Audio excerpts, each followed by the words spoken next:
pessoal, hoje nós vamos falar sobre a população. O que sobre a população? Os conceitos e o crescimento da população e algumas fases relacionadas a ela. Vamos para o primeiro conceito, taxa de natalidade. A taxa de natalidade é representada pelas letras T e N. Como é que nós calculamos a taxa de natalidade? Então, nós vamos ter o número de nascimentos em uma cidade, em um estado ou um país, vezes 1000, dividido pelo número de habitantes. E aí nós vamos ter lá 1,2 por 1000, quer dizer, 1,2 crianças nascem para cada 1000 habitantes. Quando nós observamos a taxa de natalidade, nós sabemos se o país está investindo em saúde ou não. Como assim? Se as mulheres estão fazendo o pré-natal, que são os exames antes do nascimento, muitas vezes conseguem prevenir e saber se a criança tem alguma doença dentro da barriga ainda, tratar isso e a criança vai nascer e vai sobreviver e vai continuar vivendo. Se a mulher não faz esses exames, muitas vezes a criança não chega a nascer.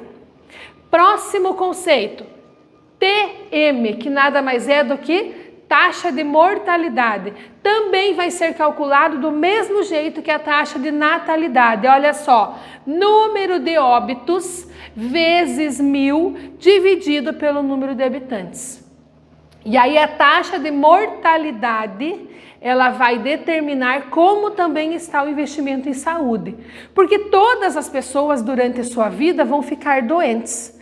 Mas se nós estamos num país ou numa cidade que tenha médicos, que tenham hospitais, as pessoas vão ao médico, se tratam e continuam a sua vida. Agora, em regiões como a África, por exemplo, que existe pouco acesso à saúde, as pessoas morrem muito mais cedo. Próximo, crescimento vegetativo, representado pelo CV. Quando nós vermos essa fórmula aqui, ó, CV igual a TN menos TM, quer dizer, crescimento vegetativo igual a taxa de natalidade menos a taxa de mortalidade. Se nascem mais crianças do que morrem pessoas, então se nascem mais crianças, crescimento vegetativo positivo. Se morrem mais pessoas, crescimento vegetativo negativo. Se nascem e morrem mais ou menos a mesma quantidade, crescimento vegetativo nulo. Não está nem crescendo a população e nem diminuindo. Mas quando nós falamos do crescimento ou diminuição da população, nós não podemos levar em consideração apenas o número de nascimentos e o número de mortes. Nós temos que levar em consideração também o número de imigrantes. Por quê? Pode ser que o país não esteja nascendo quase crianças, mas muitos imigrantes vindo para o país. Então a população vai aumentar. E quando nós falamos em número de imigrantes, nós temos um outro conceito, que é crescimento populacional. O que é o crescimento populacional? É o crescimento vegetativo, taxa de natalidade menos a taxa de mortalidade, mais a imigração. Se estão vindo muitas pessoas, a população vai continuar aumentando.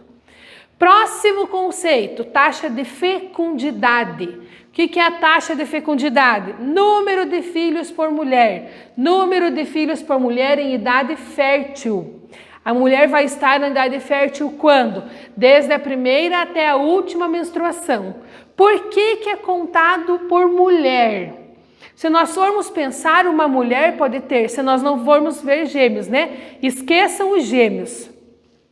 Uma mulher pode ter no máximo 2 filhos por ano. Repetindo, se não for gêmeos. Então vai ter um filho no começo, em janeiro, e pode ter outro no final do ano, porque ela demora 9 meses de gestação.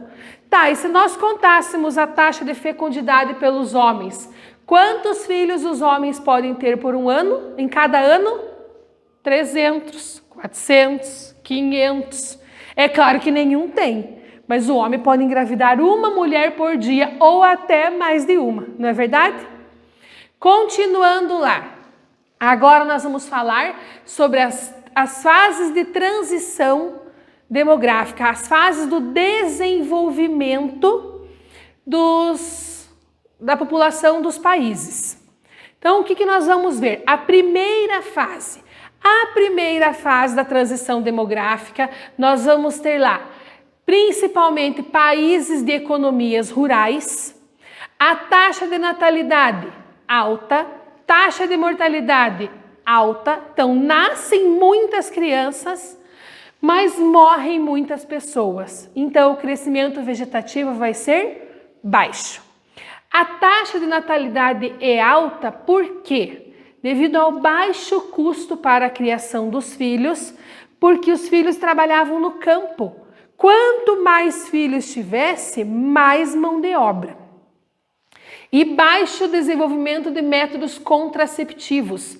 A partir da década de 1960 que surgiu a pílula anticoncepcional. Antes disso não existia. Então as mulheres tinham quantos filhos Deus mandasse.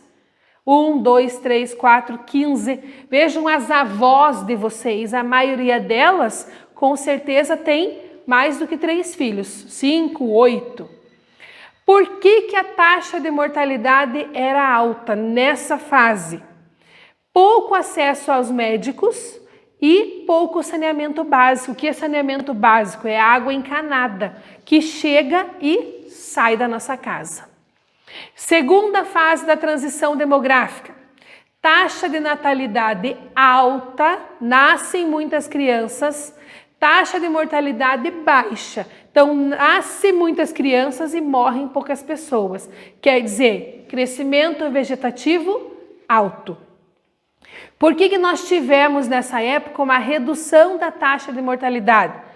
Primeiro, porque nós tivemos uma revolução médico-sanitária, o que quer dizer muito investimento em medicina e saneamento básico nas cidades ou nos países, porque nós estamos falando de mundial. Segunda fase demográfica era para todos os países do mundo. Quais são os países que estão em cada uma delas? E estabilização da oferta de empregos. Devido à mecanização da agricultura, começou-se a produzir mais na agricultura e aí tivemos um acesso maior a alimentos. Terceira fase da transição demográfica, o que nós vamos ter lá?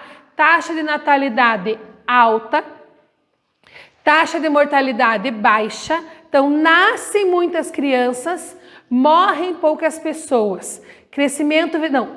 Nascem poucas crianças e morrem poucas pessoas. Por que as crianças estão nascendo menos? Nós já vamos ver, e o crescimento vegetativo ou é estável ou é baixo. Estão nascendo menos crianças porque as mulheres estão entrando no mercado de trabalho, as mulheres trabalhando fora têm menos tempo para cuidar de 8 filhos. Nessa terceira fase, que é onde está o Brasil, as mulheres estão tendo 1, 2, no máximo 3 filhos. Planejamento familiar, o casal casa-se para depois pensar em ter filhos e eles já sabem quantos filhos vão querer ter. Não é como lá na primeira fase que a população vivia na área rural e tinha que ter um monte de filhos para trabalhar no campo. Também a difusão dos métodos contraceptivos, as mulheres agora podem decidir quantos filhos elas querem ter e quando querem ter esses filhos. E também o alto custo para a criação dos filhos. Muitas vezes uma família com 10 filhos não conseguiria sobreviver nos dias atuais, como sobreviviam antigamente, que comiam tudo aquilo que eles plantavam, que eles tinham lá no campo. Continuando lá, agora nós vamos falar sobre a estrutura da população. E quando nós falamos de estrutura da população, nós temos que falar das pirâmides etárias. Aqui eu trouxe 2 exemplos de pirâmides etárias, olha só. Uma da África e outra da Europa. Pirâmide etária, primeiro de tudo, ela vem dividida em 2. Um lado representam as mulheres, esse lado direito, e esse lado esquerdo vai representar os homens. Observem que essas 2 pirâmides, elas são muito diferentes. Primeiro, Quando nós observamos a base da pirâmide, ó, aqui ou essa daqui, nós vamos estar observando a taxa de natalidade. Quanto maior a base da pirâmide, mais crianças nascendo, olha, de 0 a 4 anos. Olha essa aqui da Europa, a base da pirâmide é bem estreita. E isso representa a verdade, porque lá na Europa está cada vez nascendo menos criança, a população está envelhecendo. Então, base da pirâmide estreita, baixa taxa de natalidade. Base da pirâmide larga, alta taxa de natalidade. Outra coisa, vamos observar o final da pirâmide. Olha essa pirâmide aqui da Europa. Ela é bem larga no final dela, a ponta dela é bem larga, principalmente das mulheres. Quer dizer que as pessoas com 80 anos ou mais estão em grande quantidade na Europa. Olha só, agora aqui na África, a ponta da pirâmide é bem estreita, tanto homens quanto mulheres. Isso representa que a expectativa de vida na África é baixa e a expectativa de vida na Europa é alta. Por meio da pirâmide etária, nós também podemos ver a quantidade de habitantes em cada uma das faixas etárias, sejam mulheres ou homens. Apenas uma pirâmide etária pode nos responder várias questões sobre a população. E para terminar, nós vamos falar sobre o quê? Outro fator que também determina a população, só que aí o desenvolvimento econômico. E aí nós estamos falando do IDH. O que é o IDH? Índice de Desenvolvimento Humano. O IDH vai levar em consideração 3 fatores. Primeiro, a renda per capita, a renda por pessoa. Segundo, a escolaridade, quantos anos a pessoa estudou. Se a pessoa estudou 12 anos, não contamos a educação infantil. Se ela estudou 12 anos, ela estudou até que série, até o ensino médio, quantos anos é necessário estudar para que o país torne-se desenvolvido? Quanto mais anos a população estuda, mais as pessoas vão estar concluindo o curso superior, e nós já sabemos por meio de pesquisas que pessoas com curso superior ganham muito mais do que pessoas que não têm curso superior. Ah, professora, mas os jogadores de futebol não têm universidade e ganham muito. Todos eles? Será? A maioria deles não. Algumas exceções de 50 mil jogadores que nós temos espalhados pelo mundo, nós vamos poder contar que milionários são 50? Será que chega a isso? Então nós não podemos generalizar que todo mundo que vai jogar futebol não tem universidade e fica milionário. É um ou outro. Então a população em geral que tem universidade sempre vai ganhar mais do que aqueles que não têm. Por isso que os anos de escolaridade vai determinar se um país vai ser desenvolvido ou não. E a expectativa de vida. Quanto mais anos as pessoas vivem naquele país, é porque elas têm melhor acesso aos médicos e ao saneamento básico. E isso vai ajudar, vai contribuir para que o país tenha um alto IDH ou não. O IDH varia de 0 a 1. Só 0 a 1, mas 0,1, 0,12, 0,123, 0,243, até chegar no 1. São muitos números. E, por último, a estrutura da população. A população pode ser dividida, então, os conceitos que nós temos lá. População absoluta e população relativa. População absoluta, número total de habitantes.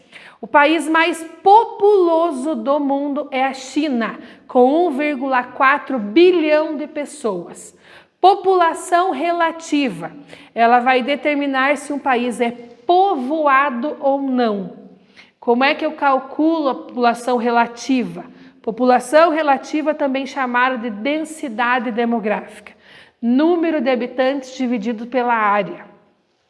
Número de habitantes divididos pelos metros quadrados da cidade ou pelos quilômetros quadrados do país. Então, país mais populoso do mundo, A China, com 1,4 bilhão de habitantes.